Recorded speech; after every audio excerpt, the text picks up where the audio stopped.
আমার জমিটা তো উঁচে আছে বুঝলেন না, আশপাশ মনে করেন মাটি কাটিয়ে মনে করেন আমরা দোলা করছে, আর আমারটা উঁচে, ওই কারণে আমরা মনে করেন মাটিটা আমরা কিছু বাড়ি নিয়ে যাচ্ছি, কিছু ব্যবসা।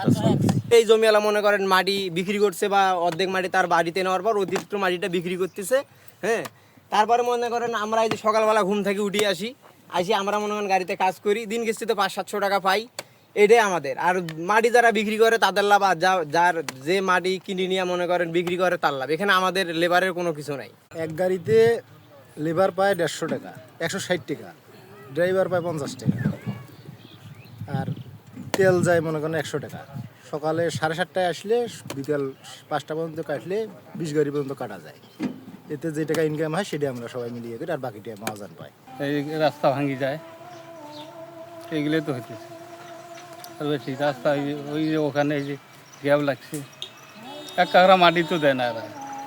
মাটি দিবের কয়লে কয় বলে দিবে রাস্তা ভাঙি গেলে কি মাটি দিবে? ধুলে বলে তো যায়, এই যে ফাল্গুন চৈত মাস আসবে একবারে এগুলো ধুলে দিয়ে ইয়া হয়ে যাবে, জরাজীর্ণ হয়ে যাবে। স্যার, এই যে আমাদের সুন্দরগঞ্জে মোটামুটি সব জায়গায় মাটি কাটা হচ্ছে, জমির টপ সয়েলটা বিক্রি করতেছে। কৃষকেরা জানে না এই টপ সয়েলটার কত গুরুত্ব। তাদেরকে ফাসলিয়ে মাটি কেটে নিয়ে যাচ্ছে ব্যবসায়ীরা। তো এই মাটিটা কাটা বৈধ না অবৈধ, এবং এটা ব্যাপারে আপনারা আসলে কোনো ব্যবস্থা নিচ্ছেন কিনা?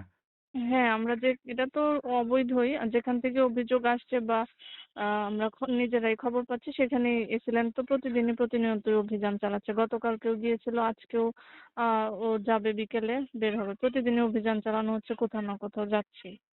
আচ্ছা স্যার, ঠিক আছে স্যার।